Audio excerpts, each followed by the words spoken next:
আসসালামু আলাইকুম এভরিওয়ান। আশা করছি সবাই অনেক ভালো আছেন। আজকে আপনাদের সাথে মজাদার আরও একটি রেসিপি শেয়ার করার জন্য চলে আসলাম। আজকে শেয়ার করব রুই মাছের ডিম ভাজি। আর এই জন্য এখানে একটা রুই মাছের পুরো ডিম নিয়ে নিয়েছি আর নিয়ে নিয়েছি মাছের তেল।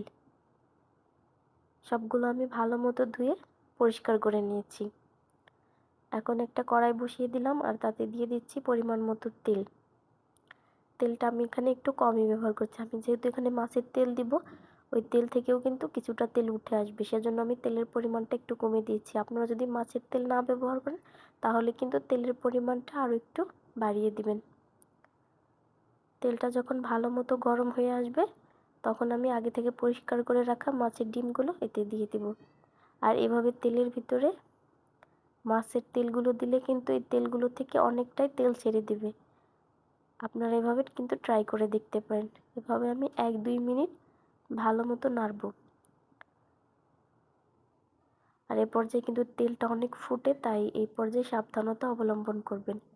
1-2 মিনিট পর আমি এতে দিয়ে দিচ্ছি লবণ আর হলুদের গুঁড়া। এখানে আমি প্রায় 1.5 চা চামচের মতো হলুদের গুঁড়া ব্যবহার করেছি আর লবণ দিয়ে দিয়েছি 1 চা চামচ। এখন আমি এগুলাকে ভালো করে মিশিয়ে জাল করতে থাকবো। আর দেখতেই পাচ্ছেন জাল করতে করতে কিন্তু তেলটা কিন্তু অনেকটাই ছেড়ে গেছে। এভাবে কয়েক মিনিট জাল করলেই দেখবেন পুরো মাছের তেল থেকে কিন্তু প্রায় অনেকটা তেল এভাবে ছেড়ে আসবে। এ পর্যায়ে আমি দিয়ে দিলাম পেঁয়াজ কুচি। এখানে আমি 1/2 কাপ এরকম পেঁয়াজ কুচি ব্যবহার করেছি। দিয়ে আমি তেলের ভিতরে এটাকে 3-4 মিনিট একটু নেড়ে দিয়ে দিচ্ছি পাকা টমেটো কুচি আর কাঁচামরিচ। এখানে আমি 6-7টা কাঁচামরিচ নিয়েছি আর বড় সাইজের একটা টমেটো কুচি করে নিয়েছি। ধনিয়ার গুঁড়া 1 চা চামচ, জিরার গুঁড়া 1 চা চামচ আর শুকনা মরিচের গুঁড়া 1.5 চা চামচ ব্যবহার করেছি। আর দিয়ে দিচ্ছি আদা রসুন বাটা 2 চা চামচ। দিয়ে আমি এগুলাকে তেলের ভিতর ভালো মতো একটু নেড়ে চেড়ে কষিয়ে নিয়েছি। এই পর্যায়ে আমি আগে থেকে পরিষ্কার করে রাখা ডিমগুলো আস্ত অবস্থায় তেলের ভিতরে দিয়ে চামচের সাহায্যে ভালো মতো নেড়ে নেব। আর এটা কিন্তু নাড়তে নাড়তে একদম ডিমগুলো ভেঙে যাবে। এজন্য কিন্তু ডিম কেটে দেওয়ার কোনো ভয় নেই। আস্ত কিন্তু ডিমগুলো আর থাকবে না, নাড়াচাড়াতেই কিন্তু এগুলো একদম ভেঙে যাবে।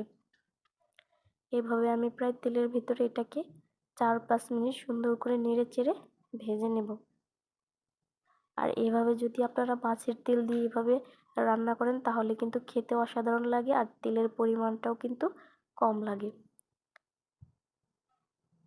দেখতে পাচ্ছেন আমি এভাবে সুন্দর মতো নেড়ে চেড়ে দিচ্ছি। এরকম আমি প্রায় 5 মিনিটের মতো এটাকে নেড়ে চেড়ে তেলের ভিতরে ভেজে নেব।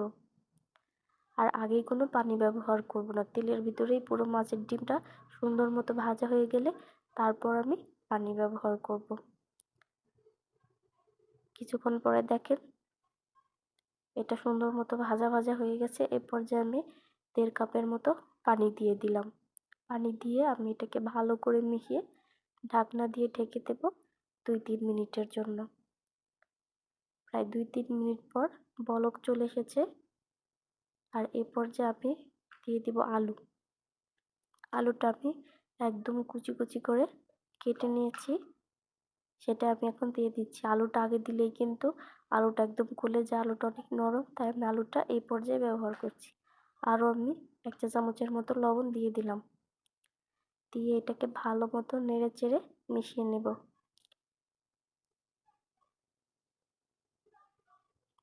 আর এভাবে আলু দিয়ে রান্না করলে কিন্তু মাছের ডিম খেতে কিন্তু অসাধারণ লাগে। এ পর্যায়ে চুলার আঁচটা আমি মিডিয়াম করে দিয়ে ঢাকনা দিয়ে এটাকে ঢেকে রাখবো 3-4 মিনিটের জন্য।